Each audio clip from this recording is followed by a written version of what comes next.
It's hard to believe it's been over a decade since the Marvel Cinematic Universe got its start. A lot has happened in the years since Iron Man's 2008 debut, including Disney's acquisition of Marvel Studios. Though they've done an excellent job letting Marvel run the show, when we took a look back on Phase 1, we found a number of questionable items there's no way Disney would allow today. Let's dive right in, shall we?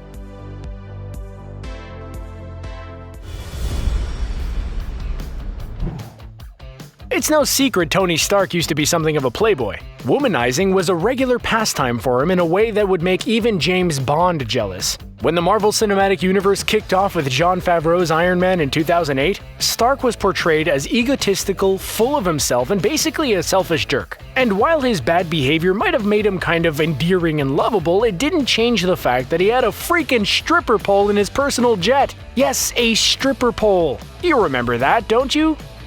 Within the film's first 15 minutes, not only has Stark bombarded a female reporter from Vanity Fair with not-so-veiled innuendos, he ends up taking her to bed later that night. The following scene has said reporter wandering around in nothing but one of Stark's shirts and her underoos, something we're not sure Disney would be so eager to allow today. And let's not forget about the way Stark ogles Black Widow in Iron Man 2. Obviously, once Stark cleaned up his act, he toned down his more negative habits, settling down with Pepper Potts and leaving his Playboy days behind. Still, these days, it's hard to imagine Disney allowing Marvel Studios to be so cavalier in this particular department. Sometimes we forget that Edward Norton was Bruce Banner once upon a time. The Incredible Hulk is such an outlier in the Marvel Cinematic Universe. It was produced when Marvel Studios was still finding its way in the storytelling department. In many ways, the decision to connect it to the larger universe seemed more like an afterthought than anything else. Still, when the news got around that Edward Norton was being recast, it was like a blow to Hulk fans and movie fans alike. And look, let's be clear, we love Mark Ruffalo with all our being. How could you not? The guy's just super awesome. But let's dig into this Norton situation a little bit more to find out what happened. When Norton's departure was first announced, Marvel Studios head honcho Kevin Feige made the standard conscious uncoupling PR statement. Norton's people put out their own statement, calling Feige's offensive and purposefully misleading. Norton later confirmed it was his decision to leave the role so he could hang out with Wes Anderson and Alejandro G. Iñárritu to get all Oscar-nominated or whatever. But while recasting lead and supporting roles was the norm in Phase 1, it's hard to imagine Disney allowing something like this to happen so far down the line. Can you imagine anyone but Chris Evans as Steve Rogers? The MCU's Phase 1 was all over the map in terms of creativity and quality. While most people loved Iron Man, enthusiastic fans of Iron Man 2 are harder to find. But we know you're out there, so sound off in the comments below. Either way, it was exciting to see different directors come in and offer their superhero origin takes. You had the likes of acclaimed directors such as Jon Favreau, Kenneth Branagh, and even Joe Johnston. Johnston was the director at the helm of Captain America: The First Avenger. If his name sounds familiar, it's because he was responsible for directing some of your favorite childhood gems such as Honey, I Shrunk the Kids, The Rocketeer, and Jumanji. With Captain America, Johnston was clearly leaning into the Indiana Jones influences and visual references. Beyond the freewheelin', rip-roarin' adventure vibe, Johnston also brought over those films' reliance on graphic effects. While later Marvel films haven't shied away from violence, explicit shots of graphic violence is more rare. In the first Captain America film, gunshots inspire spatters of red liquid, and we even get Agent Carter pulling off a pretty spectacular headshot. And how about the even more overt Raiders of the Lost Ark reference of a henchman being flung into a propeller? It's hard to imagine Disney would let this kind of stuff slide nowadays. Ah, Black Widow. How far you've come. Over the course of a bazillion Marvel films, she's become one of the most reliably awesome members of the Avengers. But remember when she was first introduced back in Iron Man 2? Black Widow meets Tony Stark as Natalie Rushman, Pepper Potts' new executive assistant. Almost immediately, Tony is practically drooling over her, going so far as to tell Pepper, "I want one." He even looks Natalie's lingerie photos up online. To be fair, she gets her revenge on Happy Hogan when he makes his condescending sexist remarks during the little sparring match. Still, it doesn't change the fact that she spends the majority of the film in form-fitting, low-cut tops and tight leather outfits. One could even argue that Joss Whedon got a little carried away with his camera angles in The Avengers, though he made sure to course-correct a bit more by the time Age of Ultron came around. As the franchise continued to mature, so did Black Widow's portrayal. Compare her appearances in Winter Soldier or Infinity War to her appearance in Iron Man 2, and it's not difficult to see the differences. And with films like Captain Marvel on the horizon, it's clear Disney and Marvel are putting much more emphasis on avoiding overt sexualization in future entries.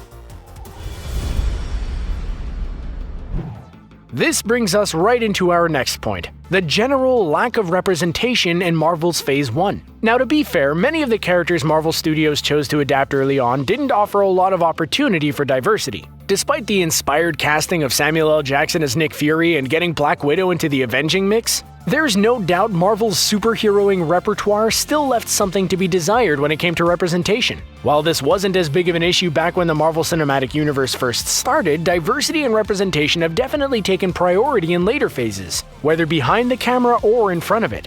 What's really amazing is how Disney and Marvel have found an organic way to introduce diversity to the mix, with films like Black Panther and Captain Marvel guiding the way. Even behind the camera, we're getting some amazing, unique voices, such as the impeccable Taika Waititi and the magnificent Ryan Coogler. By allowing for varying voices from different cultures and upbringings, it opens the door for even more fantastic and unique storytelling opportunities.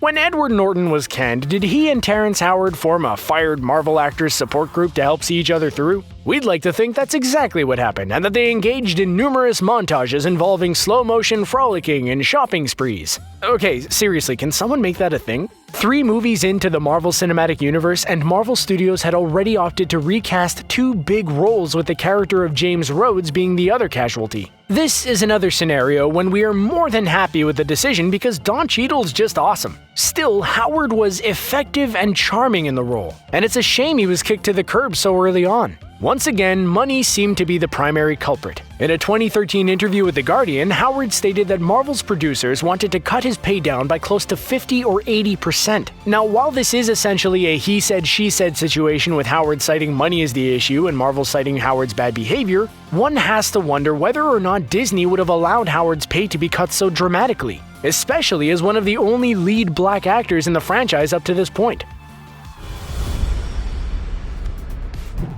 The Marvel Cinematic Universe isn't afraid to get serious when it comes to matters of the end of the world and all that fun stuff. But when it comes to more personal demons and afflictions, Disney and Marvel Studios have mostly steered clear. One iconic storyline is conspicuously absent: Iron Man's demon in a bottle. Before 2008's Iron Man made the character a household name, comic book fans were most familiar with Tony Stark as the struggling alcoholic. Many consider Demon in a Bottle to be one of the finest Iron Man story arcs, if not the very best. Alcoholism is a noticeably absent character trait when it comes to Stark's cinematic outings. Director Jon Favreau had originally intended to explore this territory. In fact, Favreau revealed in the Iron Man 2 commentary that the scene in which Stark gets drunk in the Iron Man suit was a specific reference to that storyline. But instead of delving into this particular characterization, Marvel Studios opted to move in another direction. Instead of alcoholism, Stark suffers from PTSD, a direct result of the events in the Avengers. While this deepens Stark's character, it's difficult not to wish for a world in which Favreau and Downey Jr. had gotten to explore the Demon in a Bottle storyline.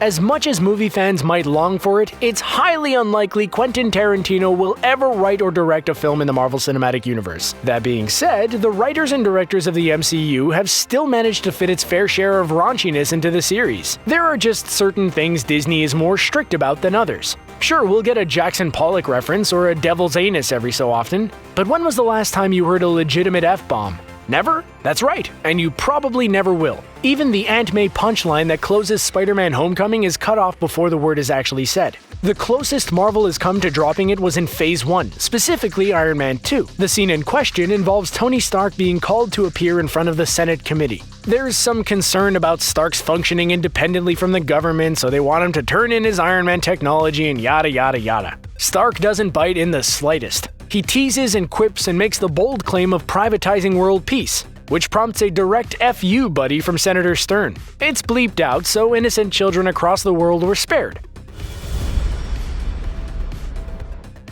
Avi Arad served as the chief creative officer of Marvel Entertainment for close to a decade and was also one of Marvel Studios' co-founders. He served as the executive producer on a number of early Marvel projects, including the Blade, X-Men, and Spider-Man films. Allegedly, while he and Feige were working together on these films, Feige suggested the concept for what would become the Marvel Cinematic Universe. Arad didn't buy into the idea of solo superhero movies that culminated in a big team-up movie, and continued to scoff at the idea for as long as he was in control of the Marvel properties. In 2006, Arad left Marvel Studios to form his own production company, though he still serves as an executive producer for the Spider-Man films. Rumor has it that Arad can be difficult to work with. He can become so insistent about his own ideas that it hinders the creativity of the writers and directors involved with the storytelling. Spider-Man 3 is the perfect example. Writer-director Sam Raimi didn't want to use Venom, but Arad insisted. To be fair, he's accepted the blame, but this methodology is in direct contrast with Disney's emphasis on giving its filmmakers creative freedom.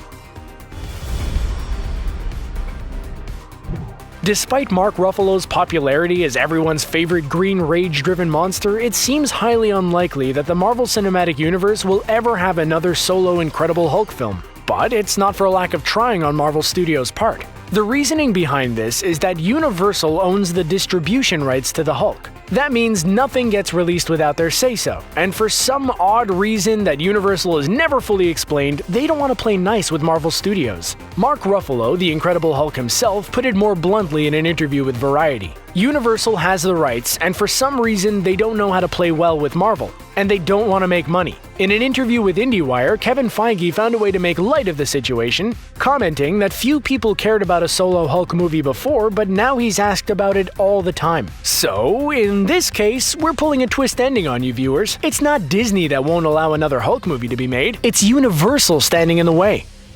So, true believers, how about it? Did the early Marvel Cinematic Universe days in Phase 1 offer more creative freedom? Is there anything else Phase 1 got away with that you think Disney would veto today? Let us know in the comments below. And as always, be sure to subscribe to our channel.